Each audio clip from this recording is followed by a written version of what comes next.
बेटा होंगे casual promise social promise, उन्हां विचों सोच नहीं हुंदी किहड़ी सोच to enter into a legal relationship. इस करके वो ऑफर कदे भी कॉन्ट्रैक्ट नहीं बन सकते, इवन आफ्टर एक्सैप्टेंस भी वो कॉन्ट्रैक्ट नहीं बननगे, वैलिड कॉन्ट्रैक्ट नहीं बननगे। और सिर्फ ਉਹੀ ऑफर जिंदे नाल कि एक सोच है। हुण तुसीं बेटा मेरी गल सुनो समझो, हुण एक फ्रेंड्स ने प्रॉमिस किया एक दूसरे के नाल, हुण मान लो तुहाडे विचों कोई लड़का है, तुहाडे कोई दो लड़के बैठे है इस क्लास दे विच, उन्हां दा नाम है अर्शदीप सिंह है और बलतेज सिंह है। अर्शदीप सिंह और बलतेज सिंह एक दूसरे के दोस्त है और उन्होंने एक दूजे नाल वादा किया कि असीं मूवी देखण जाना है। शाम को बलतेज कहता मैं तो जाना नहीं, अर्शदीप कहता जाना किवें नहीं, मैं तो तेरे ते केस फाइल कर दूंगा भी तू पिछे हो गया, तू मुकर गया, तू मेरे नाल एग्रीमेंट किया सीगा। वो एग्रीमेंट ही सीगा बेटा, वो सिर्फ प्रॉमिस ही सीगा, बट उस प्रॉमिस नूं लीगल रिलेशनशिप की सोच नाल नहीं किया गया सीगा, and that's why it is not a contract. This promise is not enforce by law. इस प्रॉमिस नूं लॉ या इस एग्रीमेंट नूं law, this agreement is not enforced by law and that's why it is an agreement only, it is not a contract. ये contract नहीं है। हुण दूजे पासे आपां चलदे हैं, हुण एक होर एग्जाम्पल लैंदे हैं। अर्शदीप सिंह एक शॉपकीपर है और बलतेज सिंह एक कस्टमर है। बलतेज अर्श कोले जांदा है, उसनूं कोई घड़ी पसंद आ जाती है, मान लो वॉचिस का काम है।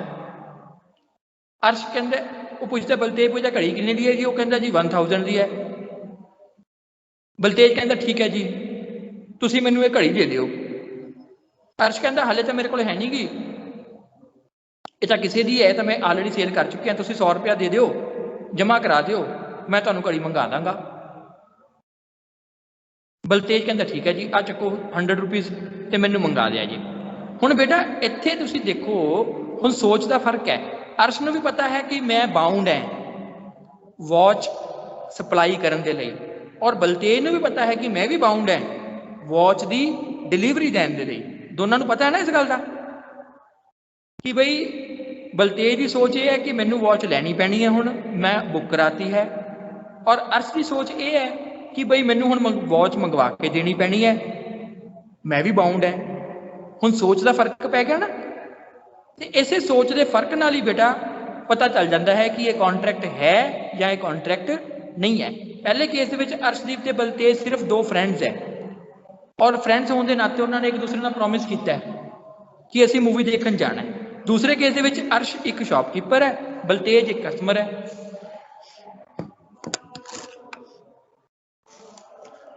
बेटा एक मिनट होल्ड करे, की चीज है।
बेटा एनी क्वेरी?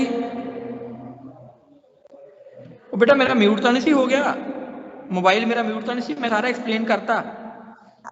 सर म्यूट ही गया, आवाज ही नहीं आई। कुछ भी नहीं सुनिया सर, ਤੁਹਾਡੀ ਆਵਾਜ਼ ਹੀ ਨਹੀਂ ਆਈ सर आवाज ही बेटा नहीं कितनी आई। देर तो आवाज नहीं सी आई, कितनी देर तो आवाज नहीं सी आई? सर हुन आई है आवाज। सर ਜਦੋਂ अच्छा ਤੁਸੀਂ बेटा ਆਈ बात है 3 मिनट हो गए सर। एक मिनट, आई थिंक मैं म्यूट सीगा, गलती ना बेटा म्यूट हो गया सी। एक मिनट रुको, wait wait wait, I am opening PowerPoint again, wait.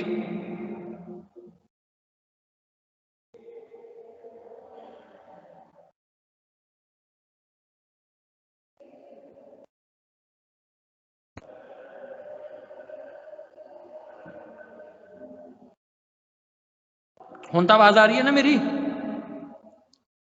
Yes yes sir, yes sir.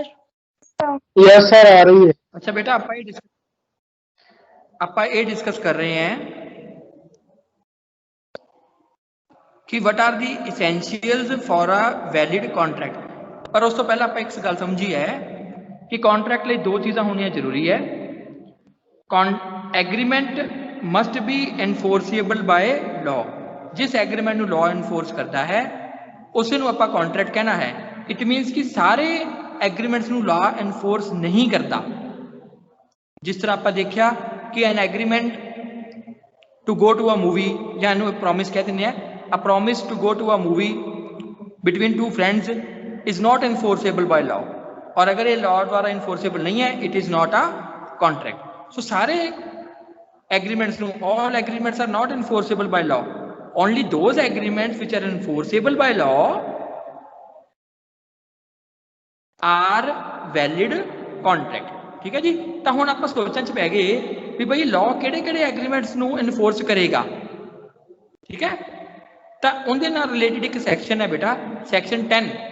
Section 10 heading लिख लो, essentials for a valid contract.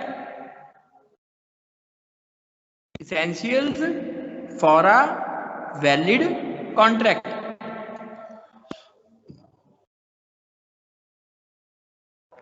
ਹੁਣ बेटा ये सैक्शन 10 है ना, इन 4-5 इसेंशियल्स मैंशन होणगे।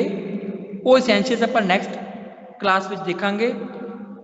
ਜਿਹੜਾ एग्रीमेंट सैक्शन 10 ਵਿੱਚ लिखे हुए सारे इसेंशियल्स ਨੂੰ पूरा करेगा, ਉਹੀ एग्रीमेंट लॉ द्वारा इनफोर्सेबल होएगा।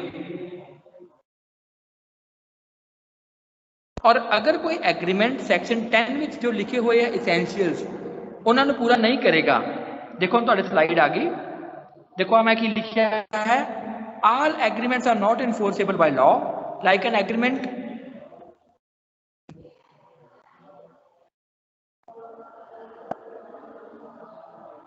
एक मिनट बेटे,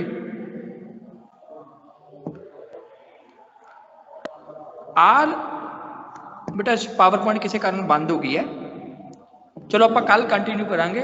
ठीक है, इनफ फॉर टुडे। कल इसनूं बेटा आप दोबारा कंटिन्यू करांगे। अगर किसी परसन नूं अज कोई गल क्लीयर नहीं है, if any person has any query then ask. No sir. Class is over for today. अगर बेटा किसी ने कोई गल क्लियर नहीं है वो रुक जाए, otherwise other person can leave. Thank you excuse me sir. Okay thank you sir. हाँ बेटा बोलो। Okay thank you sir. Sir section Okay, sir. 10 the Ki heading ਆ? सैक्शन 10 ਤਾਂ ਆਪਾਂ ਬੇਟੇ ਕੀਤਾ ਹੀ ਨਹੀਂ। 10 essential for a valid contract 10 ਹੀ ਗਈ, ਠੀਕ ਹੈ ਜੀ। ਕੱਲ ਕਰਾਂਗੇ ਬੇਟੇ ਇਹਨੂੰ, essential for a valid contract। बेटा एक ना बुक परचेज कर लो सारे पर्सन, और बुक परचेज करके नाल पढ़ते रहो, फिर ही समझ आएगा।